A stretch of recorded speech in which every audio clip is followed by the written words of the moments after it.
at Nutrition 101 or 102 so far? Yes, in fact I know some of you have been to both, yeah.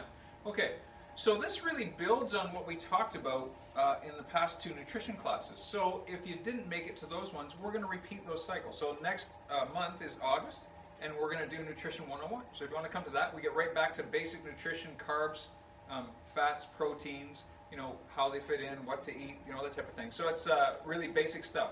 So you're welcome to come to that one. But tonight we're going to go through, I believe it's 23 different supplements. Obviously there's a lot more than the ones we're going through tonight, but I picked what I think are the most common ones, what I get asked a lot of questions about, what you'll see, obviously if you go on the internet and search up supplements and minerals, you'll get mostly the ones that we're going to talk about tonight, right? So we're going to talk about some of the reasons or some of the uses for them, all right? And we're going to talk about exactly how to put them into your nutrition plan. Yes? I just wonder if this is catering to a 50-plus crowd. Yes, some of it, yes, absolutely, yeah. So good question. So Patrick had a good question. Is this catering to a 50-plus crowd? Well, it really caters to everybody. So here's what I'd like to say is that we live in a society where our mentality is very reactive when it comes to health, right? So in other words, a lot of times we wait till we're sick or we wait till we have a problem and then we say, okay, now that we have a symptom or a pain or a disease or some sort of a problem, we try to treat it with some sort of antidote, if you will. And if we go medically, we go to the medical doctor and we get a prescription, right? If we try to go naturally, we think, okay, maybe we go to the naturopath or the chiropractor or whatnot, we start taking a supplement because we don't want to take a prescription. But remember that either way, it's still trying to gain health from the outside in. And that's not necessarily the best approach. The goal is, and what we always promote, and what we always preach, and we talked about this last week at our dinner, is that we always want to think about promoting health from the inside out. Creating a really healthy body so you express health rather than treat disease after the fact. So we're going to talk about vitamins and supplements tonight, but I always say is that when we're talking about vitamins and supplements, it's always food first. We were just talking about this, right? So we need to address nutrition first. And when we have a good nutritional plan, we're eating the right foods and getting rid of a lot of the foods we don't need, then we're going to be really successful. And we really shouldn't need a lot of supplementation. There's some basic stuff that we should be taking regularly, you know, all of us, no matter what the problems are or if we don't have any problems, you know, symptoms at all. There's some things that we should be supplementing with all the time, and that's something that I do. And then there's also some herbs and vitamins and supplements that we can add to our nutritional plan to help us get desired results in certain conditions, okay? And we're going to be talking about all that tonight. So please make this interactive. If you have questions, now I haven't put these in any specific order, okay? So it's kind of random. But we're going to start with a couple of ones that are very obvious and what I think are very necessary for everybody. So multivitamins, I would say this is something that everybody should be taking on some level. Now, the multivitamins you take should be specific to your age and your health status. So in other words, there's multivitamins for 50 plus, as Patrick has mentioned. You know, there's multivitamins for athletes, there's multivitamins for children, and they all have different ratios of common vitamins and minerals. But that's something that I would suggest if you're not taking a good multivitamin, just add that into your diet. It's a no-brainer because it's really tough to eat nutritionally and get all of the supplements and minerals and vitamins that you need. It's tough to do that, okay? So you need to supplement on some level, okay? So is that Dennis there? Yeah. Dennis has come to join us? No problem. But that's what I would suggest, is that we definitely need some sort of a multivitamin. So put that in your diet. Now it's interesting with multivitamins here, the Journal of the American College of Nutrition has actually made some statements that says multivitamins decrease overall mortality, right? So in other words, they'll lengthen your life and lower the risk of cardiovascular disease and cancer. So that's a pretty good rationale from a very peer-reviewed journal, very non-biased journal. So that's a good reason to start adding a multivitamin. And Journal of the American Medical Association says multivitamins significantly reduce the incidence of cancer in men. Now it's interesting, and from my experience in practice, and 25 years in practice, men typically eat worse than women do, right? Commonly, they do. There's a few chuckles for sure. Absolutely, men eat worse than women. So for those of you who are looking after your spouse, ladies, if you're looking after your spouse and kind of encouraging him to eat properly, definitely add a multivitamin in there. For the guys here in the audience, if you're not taking multivitamin, add that in. That's really important. And it's a nice way to ensure that you're getting a large realm of nutrients. Your body's going to typically use what it needs, and you excrete the rest.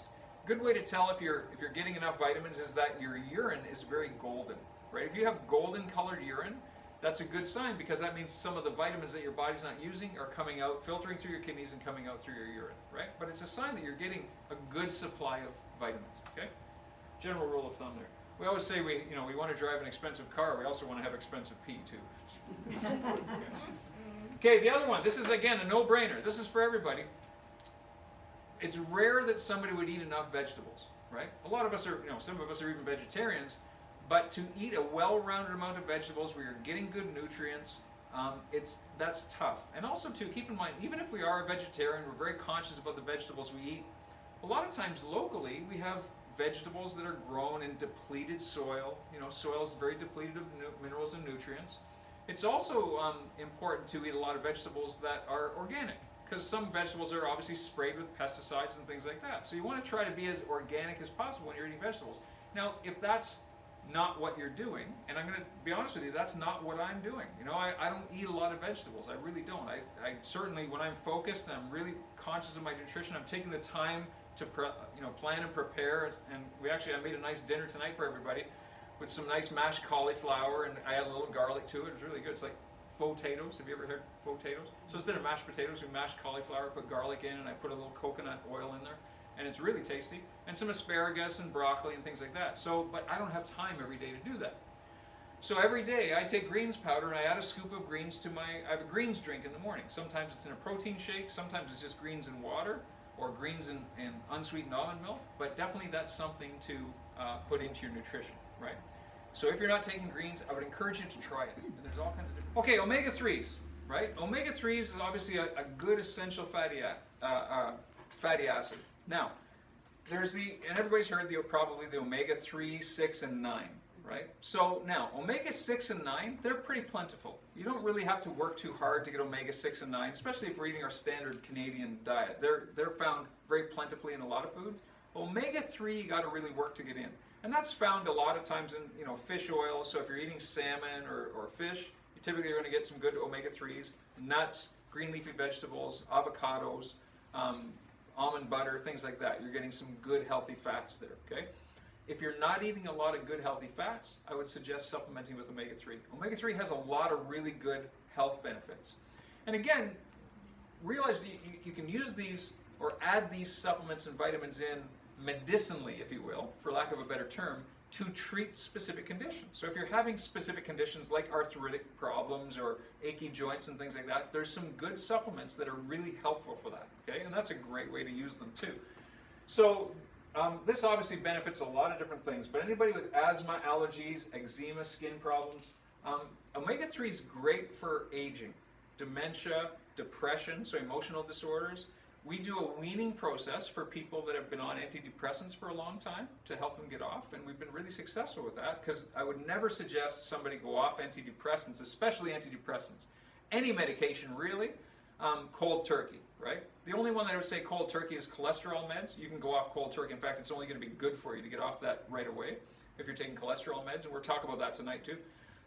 But antidepressants, you really need to wean them off, because you can have rebound depression. You need to give your body time to start to replace that serotonin that the antidepressants is supplementing, right? So your body has to start reproducing that serotonin, and you need to add some nutritional things in to help build that back up again. So it's important to wean if you're going to do that.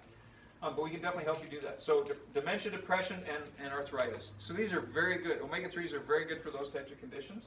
It's important for brain health, heart health, and just overall total body health.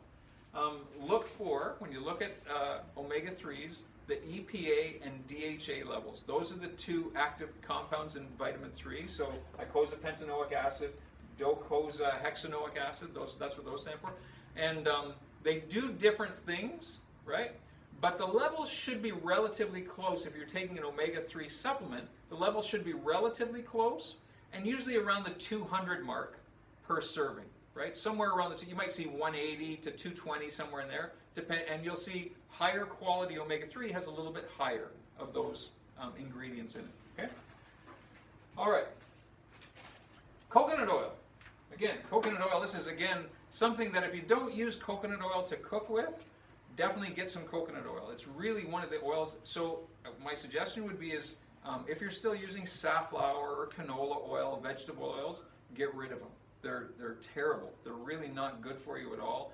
They go rancid very fast. You can't heat them up. They're very unstable. They do promote a lot of free radicals in your body.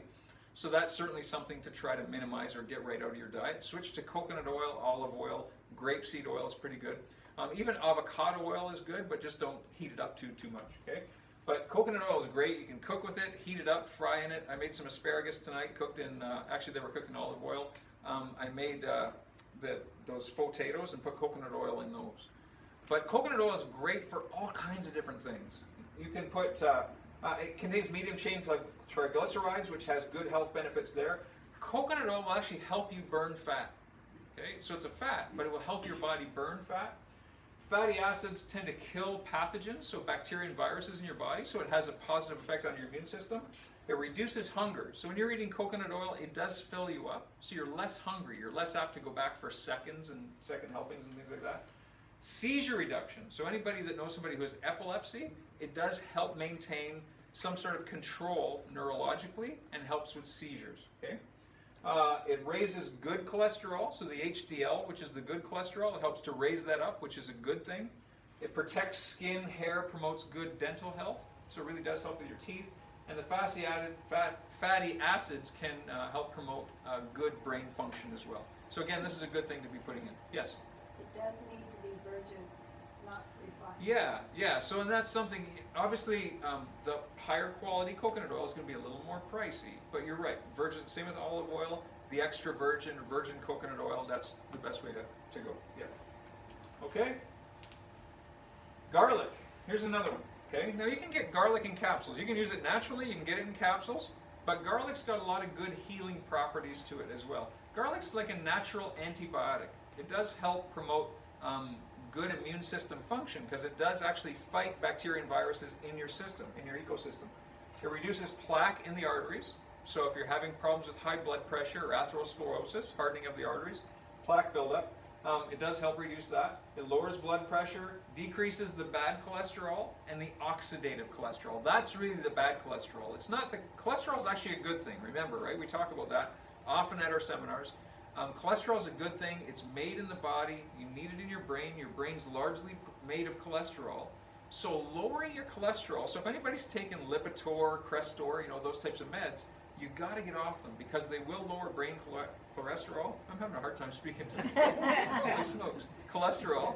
And they will lower that brain cholesterol and they will actually promote dementia. It's been shown to promote dementia. So long-term use of cholesterol meds will promote Alzheimer's and Parkinson's, things like that, some dementias.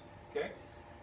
It lowers triglycerides, it inhibits platelet clumping, lowers blood sugar, it's an anti-cancer agent, antimicrobial, so it increases immunity, and chelates. Now this is interesting. Chelation is something that binds to toxins in your bloodstream and in your body. So a chelating agent, like for instance garlic, there's other chelating agents, will bind to, for instance, heavy metals like mercury or lead. So let's say, hypothetically, let's say you go get the flu shot, right? Flu shot has mercury in it. There's going to be mercury floating around in your system. Garlic is a good thing to do because it'll actually chelate to the heavy metal and help flush it out of your body. Okay, so that it doesn't lodge in the cells and cause all kinds of problems. All right. Colin, Yes. is some garlic sold that is doesn't have smell? Good. Okay, we were just talking about this. Yeah. Okay. Does it work the same? Great question. So there's a product called Kyolic, which is non-scented garlic. Hi, Pat. Non-scented garlic, and Kyolic is not as good as natural garlic because it's been processed. So some of the healing properties, still good, don't get me wrong, there's still going to be benefits to it if you don't want to have that garlicky smell, because if you eat garlic capsules, you'll belch up garlic, you'll taste it. But if you want to get the non-scented garlic, Kyolic, it's been processed. So it doesn't have the same healing properties as regular garlic, right? Great question. Okay, magnesium. Now this is a good one. Okay, magnesium is really beneficial for a lot of different things. It's a supplement that I think a lot of people should take, especially if you're having health concerns or health problems. This is really a good one. One thing, and I want to just kind of clarify, I'll digress a little bit. There was like we've referred people to naturopaths when they need some, help nutritionally, or really some specific help with their nutrition, or or supplementation, right? They're fighting some sort of a disease or condition that is kind of out of our, ability to help with them, or it's gotten too far. So I'll refer to a good friend of mine is Alfred Hoke. Refer to him. We've referred to Lyle Leffler before. We've referred to some other naturopaths, but there's some now that I won't refer to because their stance is just add. And sometimes people come walking out of there with 12 different vitamins and supplements and a bill of $400 or $500. And it's not really the bill that I'm concerned about, but I'm just saying is that what we need to do is get to a point where our body's using the things that it really requires and really needs that we're low in, rather than just add everything, right? So we really have to narrow it down. What you'll see tonight, you'll see a general trend that there's a lot of the vitamins and supplements we're going to talk to that are duplicating, right? They'll help with a lot of different things. There's a lot of supplements that help with blood pressure. There's a lot of supplements that are anti-cancer or antioxidants and things like that. So it's really important to start to refine what you're doing, not just keep adding vitamins and supplements, but work out a routine that works really well for you. And the routine of supplements that you have now might be different 3 months or 6 months or a year from now, right? It's constantly should be monitored and constantly should be changed. Sometimes it's based on the environment. Sometimes it's based, like for instance, for allergies. At different times of the year, you might want to change your supplementation. Different times, we get less sun in the winter time. So we might want to change our vitamin D intake, so it's really got to be monitored and actively changed as you go. Okay? So here's all the benefits of magnesium, and like I said, it's one of magnesium is very largely found in your body, and it's involved in a lot of chemical reactions in your body. So digestive enzymes, it's involved in hormone production, it's involved in neurotransmitters. So it plays a very active role in your body. Helps with calcium uptake. So it relieves constipation.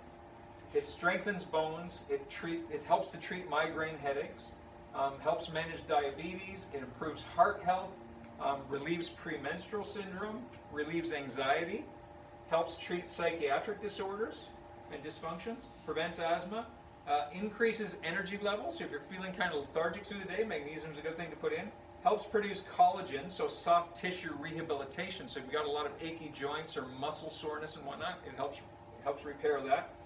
Stimulates the absorption of minerals, especially calcium. Regulates bladder function. So anybody who's got interstitial cystitis or has maybe a leaky bladder or whatnot, that's a good thing to add in.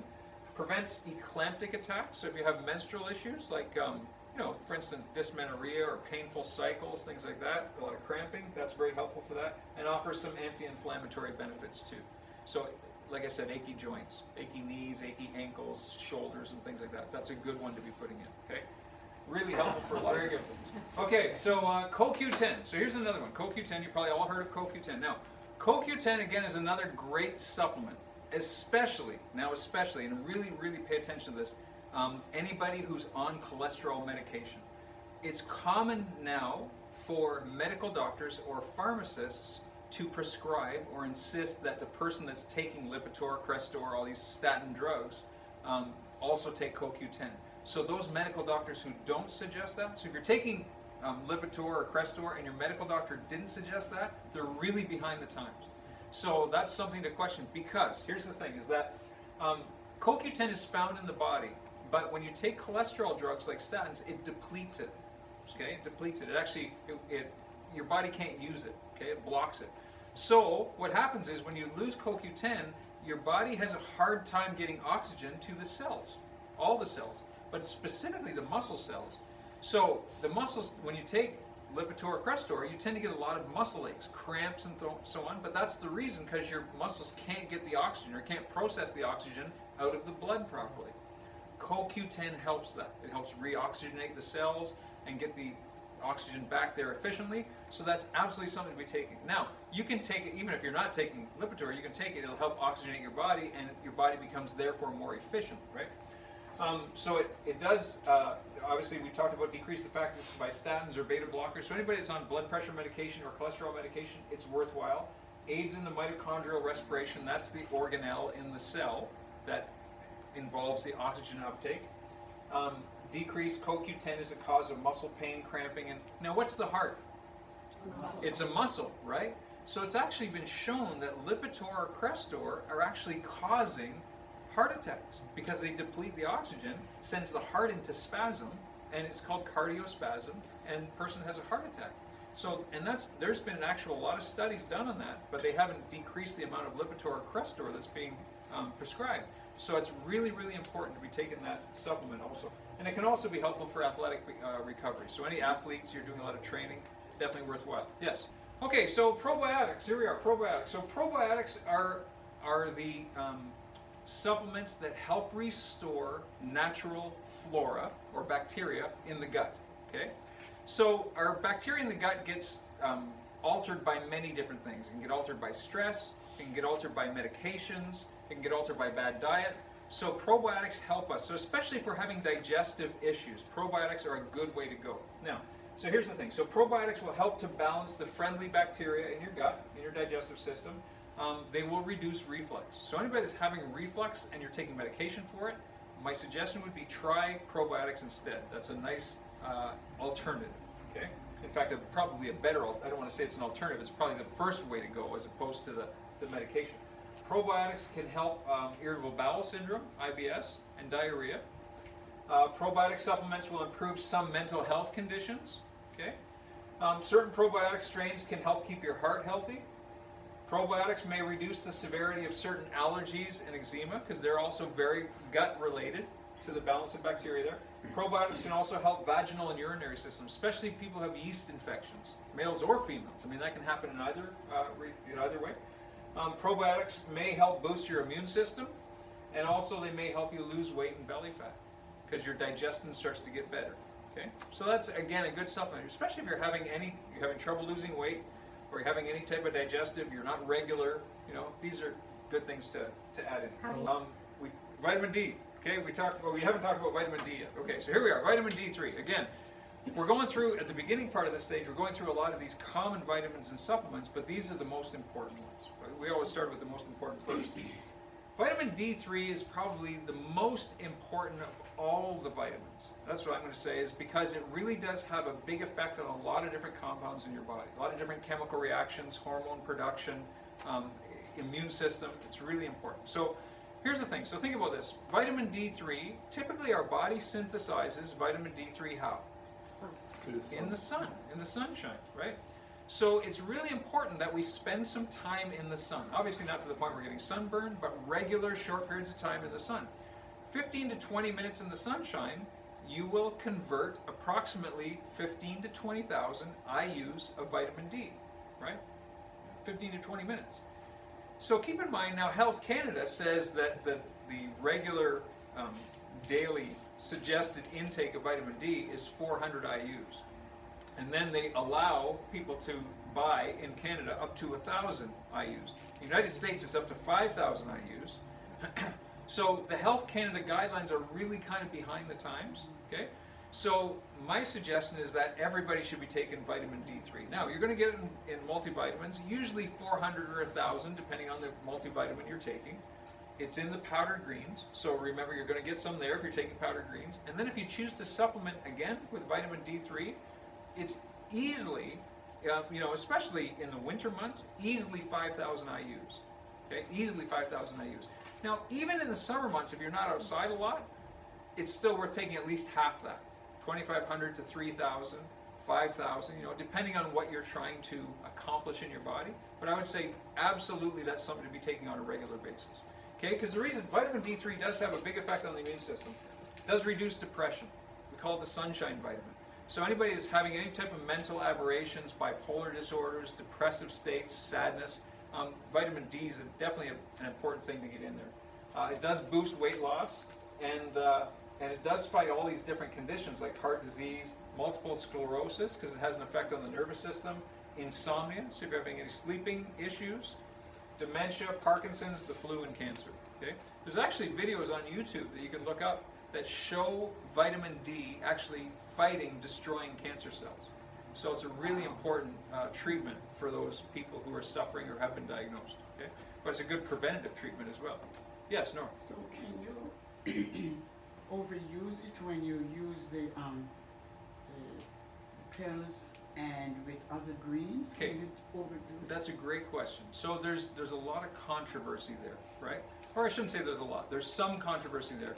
Vitamin D3 is a fat-soluble vitamin. Okay, there's 4 fat-soluble vitamins. There's D, E, A, and K. They're fat-soluble, so they will build up in your system. However, to overdose on vitamin D3, you'd have to be taking probably 6 digits a day. You know, like 100,000. It's almost impossible to overdose on vitamin D3 unless you're constantly putting it in. So it'd be really hard to Yes, overdose on the it. reason why I ask, I use vitamin D3 and I eat a lot of greens. Yeah, good. So I was just wondering if, you know, you can overdo it. Yeah, I would say. And so, how much vitamin D3 are you taking? Just take one for the Like- day. 1,000. Yes. You take so yeah. So you're no concern at all. No, not a concern at all. Yeah. If you were telling me you were taking 50,000 or 60,000, no, then I'd be concerned. You know, I'd say maybe you want to cut that back, but no concern at all. Okay. Okay. Vitamin K. So here's another fat-soluble vitamin, right? Vitamin K is largely untalked about, right? This is one of the less popular vitamins, but it is very important for a lot of different things. So vitamin K really does support heart health by reducing hardening of the arteries. So it does help metabolize calcium and gets calcium to the bone, right? If you're low in vitamin K and you're eating foods with calcium or perhaps even supplementing with calcium, what happens is the calcium doesn't necessarily go to the bone, it goes to the arteries and causes calcification of those arteries. And that's not a good thing, right? So vitamin K helps that calcium get to the bone. So that's one of the main reasons to take it. It does fight osteoporosis, so for the females who are getting into their 50s, 60s, and 70s and so on, that's a good reason to take it because it will help your bones stay strong, especially if you were a smoker or if you're inactive. You have a much higher risk of osteoporosis. So that's a good reason to start taking vitamin K.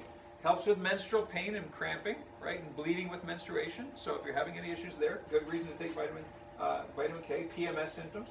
It helps maintain healthy teeth and gums. And also helps fight cancer cell growth. A lot of the fat-soluble vitamins you'll see do help fight cancer cell growth. Yeah. The best calcium magnesium supplements now have D3 and K in them. Right. So that So they're calcium added together. They Yeah. work synergistically. Yeah. How much K should you take? And again, there's a lot of different brands, you know, and so depending on how concentrated it is and how pure it is, your body's going to absorb it at different rates. So again, depending on what brand you're buying, I would just go by the manufacturer's direction on the label, unless you're getting some guided help to say, and you're using it medicinally in some way, right? There we are. Okay, vitamin E. So vitamin E, this is another fat-soluble vitamin now. So again, now keep in mind here, and kind of get a feel for this, because a lot of these vitamins are duplicating, right? They kind of do the same things. You're going to see some of the same things with different vitamins here. So balances cholesterol, again, good, helpful for that. Fights free radicals, prevents disease development, so it is anti-cancer, you know. Repairs damaged skin. So vitamin E really is the skin vitamin. So if you're having skin issues or you have eczema, psoriasis, things like that, vitamin E is a good thing to be taking. Repairs damaged hair or thickens hair. Balances hormones. Vitamin E is very involved in hormone production. Helps with PMS, improves vision, helps people with Alzheimer's, so very important in dementias. May lower cancer risk, improve medical treatment. So that's a big thing right there, is vitamin E can be supportive for people who are getting chemo or radiation. Vitamin E can be supportive and help those medications be more effective and help the body tolerate them better. Okay? It improves physical endurance and muscle strength, and also is important in pregnancy for growth and development. Okay, so it's very largely found in prenatal vitamins. Okay? We move on to vitamin C now. Okay, vitamin C is not a fat-soluble vitamin, water-soluble vitamin, but this has been a very popular vitamin for years, right? So vitamin C is really involved. Its main use would be involved in replacing soft tissues and collagen in the body, right? So remember back in the days of the travelers and you know, especially the English traveling on the ships across the ocean, they would fill the ships with boxes of what? Limes. Limes, right? They fill them with limes. They called them limeys. You're a limey. You're from England. You're a limey, right? But that was the reason why, because they filled them with limes. because that would give them vitamin C. So that would avoid them getting, what's the disease associated with it? Scurvy, exactly. They would avoid getting scurvy because they had those limes there to get the vitamin C, and their teeth wouldn't fall out. So that's one of the main reasons to take vitamin C, is for good replacement of good collagen and soft tissues. But it does have some other benefits too. It improves mineral absorption. It lowers risk of gout. So especially in men, men are more prone to gout than women are. So if your big toes all hot and swollen, it's usually a sign of gout. Vitamin C is a good antidote for that. Usually that's from red meat and beer. I don't know if you know that, but that's why guys get it so much. It's steak and beer. Yeah, it's steak and beer. So I had to stop going to the keg 4 times a week. It fights free radical damage. It fights off colds and flu. So it is a boost for the immune system. And that used to be largely thought. You remember Linus Pauling used to overlook. He was the main sort of wave breakers for vitamin C. He used to really overdose on vitamin C when he was getting flus and colds, and really did a lot of studies on that. And it is helpful for the immune system, but not as much as vitamin D. Now it's shown scientifically. So vitamin D is much better for the immune system than vitamin C ever was. Okay, it does help fight stress, so it improves the stress response, stressed immune system. Helps cancer treatment, lowers risk of stroke, and improves physical performance, especially in the elderly. Right, so it does help keep the elderly a little more limber, better muscle tone, and joints and reformation of collagen and so on. Okay. Vitamin A. So here's our last fat-soluble vitamin. Vitamin A is really known for eyes. Okay, vitamin A has components that really do help vision. So it protects eye health. That's one of its main focuses. It does support immunity, relieves inflammation. You kind of see the trend, especially with the fat-soluble vitamins. Keeps the skin glowing, cancer-fighting properties, right? Every fat-soluble vitamin is helpful for cancer fighting, right? So that's certainly something to remember, that if you know somebody, or God forbid it's one of you, ever get diagnosed, fat-soluble vitamins, definitely start really making sure your body is plentifully supplied with fat-soluble vitamins. It boosts bone health, reduces cholesterol, aids in reproduction and development, okay? Promotes tissue repair, and again prevents urinary stones. Okay, so if you're getting bladder stones, kidney stones, things like that, help prevent those. Okay, taurine is one of the amino acids. So it's amino acids are breakdown products of protein, right? So when protein breaks down, it breaks into amino acids. Okay, and there's I believe, I can't remember my biochemistry, but I think it's 23 amino acids. Anyway, so, and some of them are very essential for your body. Taurine is very involved in a lot of good chemical reactions for the body, especially, now here's the big one for taurine. What it does is it breaks down into something called gamma-aminobutyric acid, GABA. So you'll see that, and that's a very common term now in nutrition and supplementation. You'll see supplements that just say GABA, G-A-B-A. So if you see GABA, that's what it stands for, gamma-aminobutyric acid. Taurine is the precursor to that. So that is really helpful for brain health, depression, anxiety, stress, things like that. So if you're having a lot of emotional concerns, or you're feeling really sad or depressed or whatnot, or maybe you're taking antidepressants, that is a good supplement, right? So these are things that we talk about when we do nutritional consultations, is that if the person is on those medications and wants to wean off, we get them on high omega-3 doses, we start weaning the medication, get them on something like taurine or GABA, to help replace the serotonin, right? Because that's really what it does. So it eases anxiety, improves fat burning, so it's helpful in that, improves insulin sensitivity for blood sugar issues, improves testosterone levels in men, especially in men, improves endurance and athletic performance, improves cognitive development in children. So kids with ADD or ADHD, this is a nice supplement for them. Okay? Decreases cognitive decline in adults. So especially as we're getting older and we start, a lot of forgetfulness and things like that. Not pointing any fingers at anybody. My dad's here tonight. He forgot that he was coming tonight, but didn't take his taurine today. So anyway, so it decreases cognitive decline in adults. So it can be very helpful for anybody, like for instance, adults in nursing homes that are suffering from dementia, things like that. This really should be a regular supplement. It should be given widely to people in nursing homes. Yeah. Yes. So is it mixed with like magnesium or another supplement? Oh, so that's a great question. So yes, there are all kinds. And keep in mind, there's lots of different formulas on the market. A lot of different companies have experimented with, you know, adding taurine and magnesium and then adding it to powdered greens and things like that. So you got to kind of be buyer beware. Knowing what each thing does is good. So if you can have an idea of what you're looking for or what you're trying to accomplish nutritionally, then you can say, oh, okay, here's a brand that has magnesium and taurine in it. It's higher in taurine levels, and it comes in a powdered form. It's got greens, and it's also got vitamin D, and it's also got this and that in it. Then you say, hey, this might be a good choice for me, right? And as opposed to saying, okay, I need a bottle of taurine, I need a bottle of this, I need a bottle of vitamin D, I need a bottle, you know. So that's probably a better and less expensive way to go if you're combining. And absolutely, and I want to make sure that I'm being very clear. I'm not suggesting to go out and buy all these different supplements. To know what each of them does is important. Yeah, and then, like I said, there's all kinds of different formulations on the market. And it's always the company that's coming out with this new formulation that somebody else hasn't done before that thinks their product is going to be better and more supreme than everybody else, right? So good point. Yes. Is this in the veggie greens? Is this one here in the veggie greens? Yes. So you'll find this is actually more so.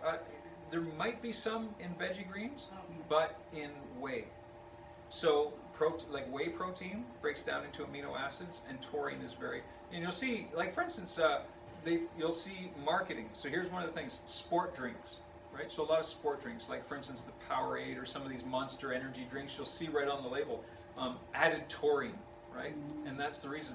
That's not necessarily the best source of it, but to get it through protein supplementation, like whey, and we'll be talking about that in a few minutes, but that's probably the best place to get it, okay? Yeah. All right, so improves cognitive development, we talked about decline in adults, taurine, and this is something too with sleep disturbances. Taurine magnesium combination, as you mentioned, definitely helps sleep and wakefulness. So it'll help you sleep better and be more awake through the day, as opposed to, you know, being up half the night and then feeling groggy through the day, right? Because a lot of us go through that. I mean, I've gone through that too, and I know every time I go through that, it's my nutrition or it's my supplementation. And so I say, okay, if I'm feeling groggy through the day, I got to change my nutrition somehow or my supplementation.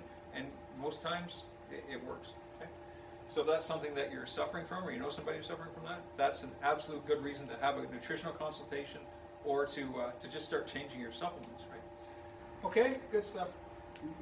And that's a good point, because you'll see that some minerals and supplements are better absorbed with other minerals and supplements. Like for example, we talked about that calcium and vitamin K relationship, right?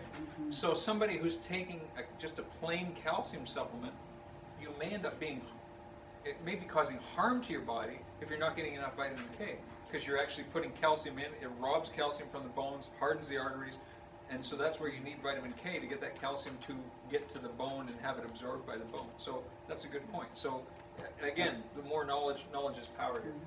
Okay, so we're going to talk about vitamin B here. Okay, vitamin B is in Bob. Yeah, vitamin B is in Bob. Okay, so vitamin B is a huge complex. So what I did is just to show you the main constituents of vitamin B that are talked about.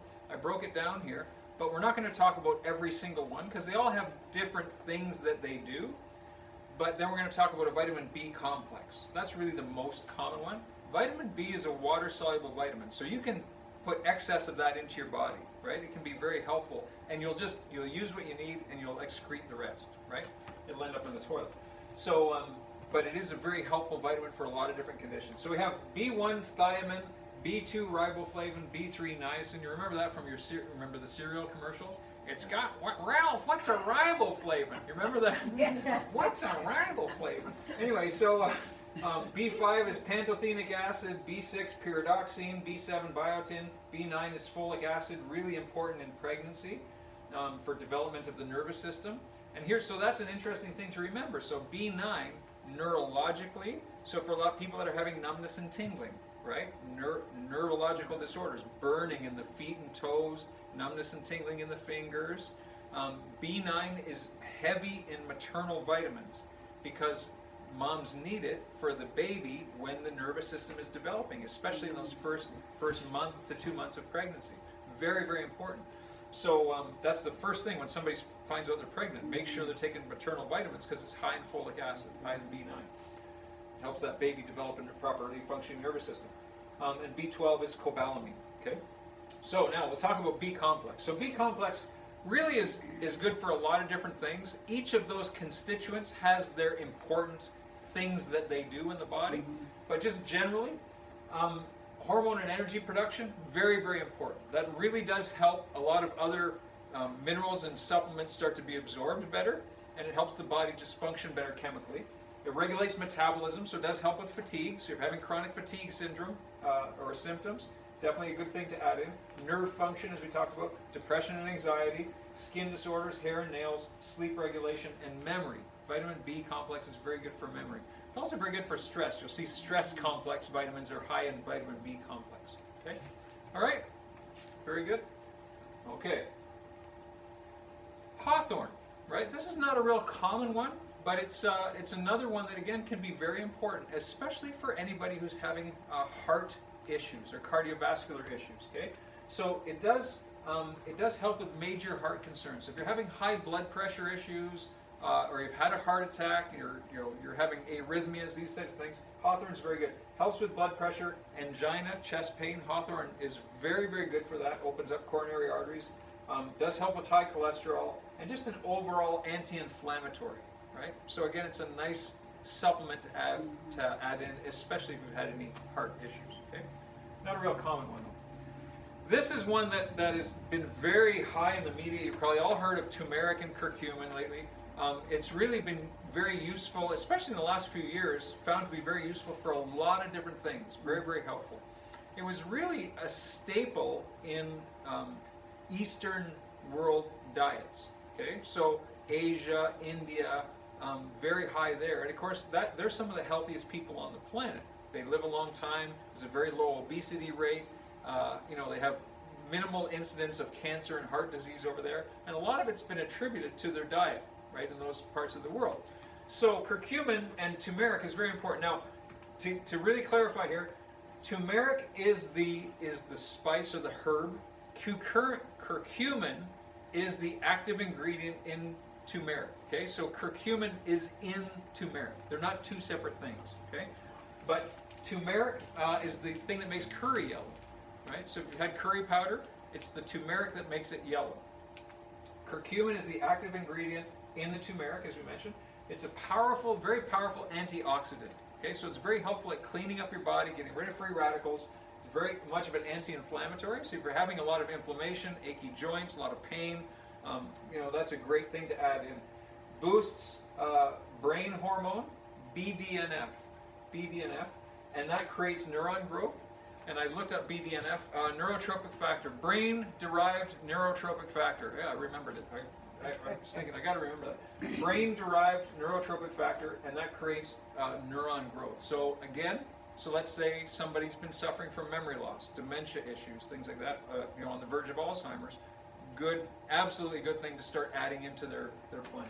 Okay, helps to clear amyloid plaques in Alzheimer's. So it actually clears out the main cause. It's been shown scientifically. Amyloid plaques, or those aluminum plaques, are the main cause of Alzheimer's disease. Helps to clear those out.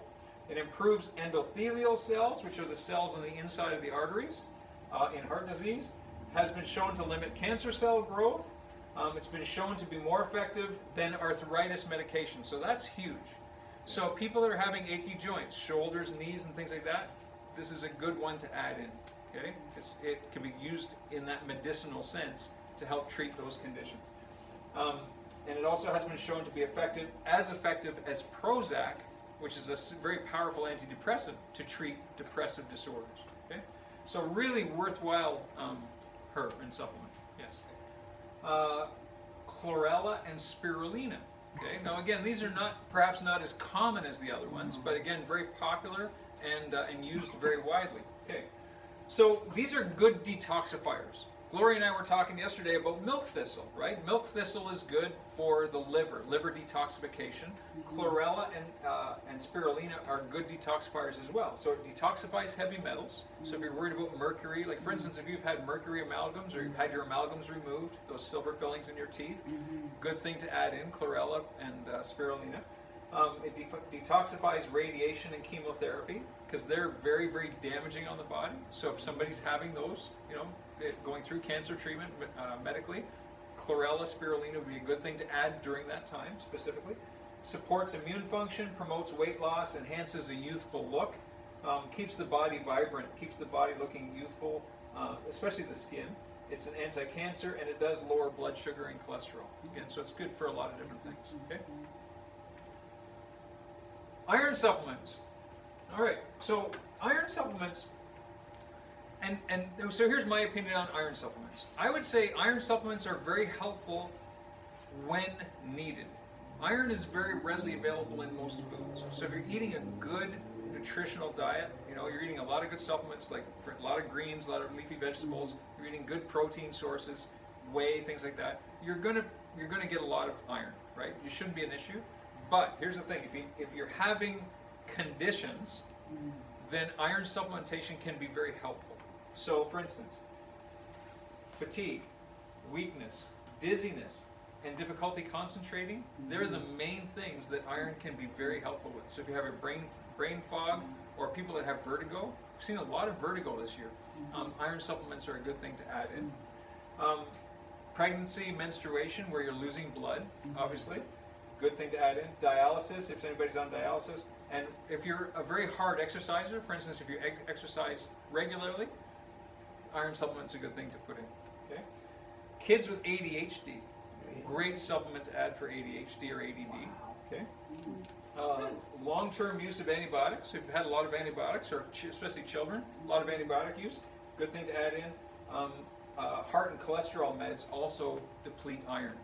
So the Lipitor, the statins, the beta blockers, the Ramipril, atenolol, all that stuff. Iron supplements would be a good thing as well. Okay. All right. Whey protein. Okay, we're getting close to the end here. Whey protein, and this is another one I would say, this is a no-brainer. So for those of you who don't do protein supplements, I would encourage you to try it, because it's a great way to supplement your nutrition. It really is a great way for a meal replacement, to have a protein shake or protein smoothie. If you want to lose weight, absolutely, you got to put protein supplements in. It's a no-brainer, because it works really well, and the health benefits of it are fantastic, and they're very well documented. So very easily digestible. Whey protein is very easily digestible. Now, it is dairy derived, but it's not the cow's milk protein that you're ingesting, right? What happens is whey is a byproduct of the production of cheese, right? So when they take cream or the milk slurry, right, and they add a bacterial culture to it, the cheese is produced. And what happens is it separates into curds, which become the cheese, and whey, right? You remember your nursery rhyme, curds and whey. So the whey, it typically gets dried, and it'll get flavored and sweetened with certain things, and there's obviously higher quality whey. Now typically, the good quality whey comes from grass-fed cows that are not grazing on antibiotics or fed hormones and things like that. So grass-fed cows, you're getting grass-fed whey, so that's one thing to look for. And when it's sweetened and processed, it's sweetened with stevia, right? So you don't want to get the whey that's sweetened with the artificial sweeteners like acesulfame potassium or sucralose or things like that. Okay, so really look for good quality whey. We do sell whey here, and we only use the grass-fed stuff. This is the stuff we use, the Nature Pro. It's great quality whey. It's very delicate, so you really got to blend it slowly so it doesn't break down. But it's really accessible. It's good quality whey you're putting in your body. I have one every day. Every single day, I make a protein shake. That's my breakfast every day. Yeah. When you say it's very delicate, in what way? So the way that this type of whey is made, you have to blend it very, very delicately so you don't destroy the protein in it, right? Yeah. So in other words, you don't want to put your blender on high and just let it go for 5 minutes, right? Because it'll just totally destroy the protein. So naturally blend. You can use your hand. You can mix it with, some of it, in fact, this stuff you could mix it with a spoon, I do use a blender, but I put on very low and only for maybe 15 seconds, that's it, 10 seconds, that's it, just to mix it in. So here's what I'll do, and this is a great point. So when I'm making a protein shake, so this is I'm a chocolate-aholic, right? And you may have heard me talk about this before. I love chocolate, so I use unsweetened almond milk, an ice cube, unsweetened almond milk. I'll put about 2 teaspoons of cocoa, just plain unsweetened cocoa powder in there. I get about 1.5 teaspoons of stevia to sweeten it up, and then a quarter of an avocado, and that really thickens it up, gives it some thickness. I use unsweetened peanut butter or almond butter, right? And that again thickens it up, gives us a nice flavor to it. And then I'll put my protein in, right? So a scoop of NaturePro and a scoop of veggie greens. And what I've been doing lately is I'll take a tablespoon of coconut oil and put that in too. And it is great. Like it's like going to Dairy Delight, you know, first thing in the morning. I love it. It's really tasty. Yeah. So and that fills me up, and I'm good right through lunch. Honestly, it fills me up for the whole morning. So. So very easily digestible. It promotes muscle growth and repair. That's the nice thing about protein, especially for athletic performance, but even as people age, to keep muscles strong as opposed to declining and depleting.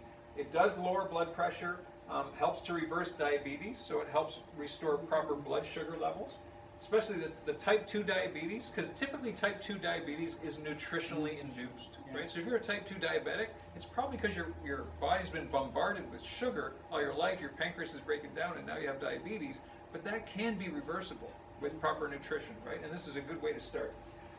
It does have an anti-inflammatory effect, so it will help with joints, especially in the gut. So leaky gut syndromes or digestive issues, protein or whey protein is very helpful.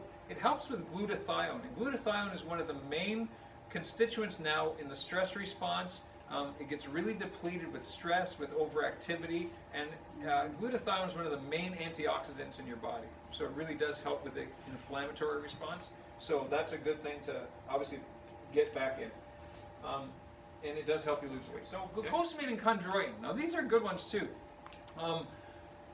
I don't know if we have any in stock here, but this is one, and if we don't have any, I am going to order some in because this is very common, very popular, and very helpful for people that have chronic pain. So chronic pain in the joints. In fact, I just talked to Dad earlier tonight before we came in about, are you taking, because I know he used to take this in the past. It's been around for a long time. Yes, that's a long time. It has been around for a long time. It occurs naturally in your body, right? Glucosamine and chondroitin occurs naturally in the synovial joints. It does help lubricate the joints. So it does help relieve joint pain with arthritic conditions. It does improve digestion and eases inflammatory bowel diseases, so Crohn's, colitis, things like that, irritable bowel syndrome. It helps with jaw disorders, so TMJ. Anybody who's got TMJ disorders, glucosamine can be helpful with that, and helps alleviate bone and joint pain. Okay? Yes? It also helps rebuild the cartilage between your joints. Yeah. I have a question. When I first bought glucosamine, it always said chondroitin on the bottle. Right. And then it switched to MSM. And the doctor that told me about it said MSM fights the inflammation and is better than chondroitin. But here you seem to be saying it's the same thing. Yes? No? Typically you'll find them together. So now with most of the supplements you'll see glucosamine, chondroitin, and MSM all in the same supplement. three. Yeah. Okay. Methyl sulfonyl methate is the Yeah, MSM. but, Yeah. So, and that's what I would suggest is look for glucosamine, chondroitin, and usually you'll see MSM on the label as well. Yeah. So good point. Yeah. Yeah, it can be confusing, right? You know, looking at supplements can be very confusing. So knowing your stuff is very important. And that's why obviously getting advice and getting counsel on that is definitely worthwhile. Okay? All right. Kombucha. How many people have tried kombucha? Many of you have. Okay. This is, I tell you, and I've learned a lot about this in the last few years. It was actually Corey, when she was here, got us onto this. And it is fantastic, the benefits of this stuff. So really what kombucha is, it is a fermented tea. It's made with this thing called a SCOBY, which is a mushroom, and it's brewed with this mushroom, and it does ferment. So with the fermentation process, it really creates a lot of probiotics within the tea, within the kombucha itself. So when you drink it, it does help restore natural gut processes. Okay, so it's worthwhile to do, and in fact, Kim, she loves it. We've got all kinds of different flavors of it. It's relatively low in sugar. It does have a little bit of sugar in it, but relatively low. But she'll have a little glass of that every day. Like not much, just like a Dixie cup full every day. And it does really help restore natural gut bacteria. It's great for weight loss and blood sugar control. So if you're having trouble losing weight, kombucha is a good thing to put in once a day. Helps you burn fat. It's very high in antioxidants, kills bacteria and candida. So if you're having chronic yeast issues, candida issues, kombucha is one of the first things to put in. So you have it in the tea, or Just no, the kombucha. Just the tea. Yeah, the kombucha itself in the bottle is a fermented. We call it a fermented tea. We keep it in the refrigerator so it's cold, and you would just drink it just out of the bottle, just in a little cup out of the bottle. Yeah. Farm Boy is actually selling it now. Yeah, it's you can almost get it everywhere. In fact, you see it in the grocery stores now. There's all these different kombucha drinks and whatnot. It's very, very common. Yeah. This one is made locally. This is a lady in Burlington. We've just that's the only one that we carry. It's really good. There's a lot of different flavors of it. It's very, very tasty. And so if you haven't tried one, definitely worthwhile trying. It's not that expensive. It's about $12 a bottle. And what we do, we have a special here that if you want to get a case, because it has about a year shelf life. Before you open it, once you open it, you got to drink it within, I think it's 3 to 4 months. Once you're opening it and using it, you probably drink it very fast. But if you want to buy a case, you pay for 11 bottles, and we get the 12th free. That's what we do right here. Yeah. What plant does it comes from? So what it is, it's manufactured, but it's made from a mushroom, a specific mushroom, right? And the mushroom is called a SCOBY. So the SCOBY is added to the brew, right? And it's brewed in the SCOBY, and then it grows natural bacteria and then it's filtered and then put in bottles. Yeah. Does it matter what time of day you take it? That's a good question. I don't know. I've never heard anybody, and most people say that some people drink it in the middle of the day, in the morning. Some people drink it at night. I honestly don't know. That'd be good to do a little test on that one. Probably Yeah, good on an empty stomach. yeah. So the intention is to have a little glass a day, not like half a liter, like what you find in the grocery stores on the drink shelf. Yeah, those, you have to be careful because there are some of the ones on the grocery store, so great point, and I've seen, in fact I was in there today looking at it, some of the ones in the grocery store, they have a lot of sugar. Because they're flavored, right? So they say kombucha on the label, and if you're at Nutrition 102, we actually talked about that. Some of the manufacturers' labeling can be very deceiving because they use what Health Canada allows them to use per serving size, and then they'll make the label very fancy to exploit that little part of the the label or the ingredients. So you have to be really careful. So some of those ones you buy in the grocery store, they taste actually really good, but they're full of sugar, right? Very sweet. So you got to be really cautious what you're looking at. Right. This one does have a few grams of sugar, but it's not relatively to the other ones that I've seen. It's not. So that's as far as supplements go. Listen, and I always say, and I said at the beginning, the first thing. So if you're thinking about, obviously taking supplements and whatnot, before you've gone through your nutrition and really cleaned up your nutrition, you're wasting your money and your time. Okay, so that's really important. You've got to look at nutrition first. Get the bad stuff out. Get a good nutritional plan. Get your sugars down. Get rid of some of the grains and the inflammatory foods. And then let's say once you're starting to do that, you're going to notice the benefit right there. And then we can supplement in smaller quantities to combat certain conditions. That's definitely the most economical way to do it and the most effective and fastest way to do it. Okay, so nutrition first. But even going before that, if you haven't got your spine in proper place, if you haven't got your spine in proper alignment, you're not functioning anyway. If there are nerves to your gut that are impinged upon right here, that if that nerve to the stomach is not working properly, your stomach is building up abnormal tissues as we speak. So it's really important to make sure your nerves are functioning well so your body can heal and heal very thoroughly and function well at the same time. And then, obviously good nutrition and supplementation after that, okay? Very, very important. So if you haven't had your spine checked, I encourage you, definitely get your spine checked. Make sure your subluxations are in line, so there are no subluxations, you're functioning well, and then nutrition and supplementation, and your health, you'll just see your health just continue to improve, okay?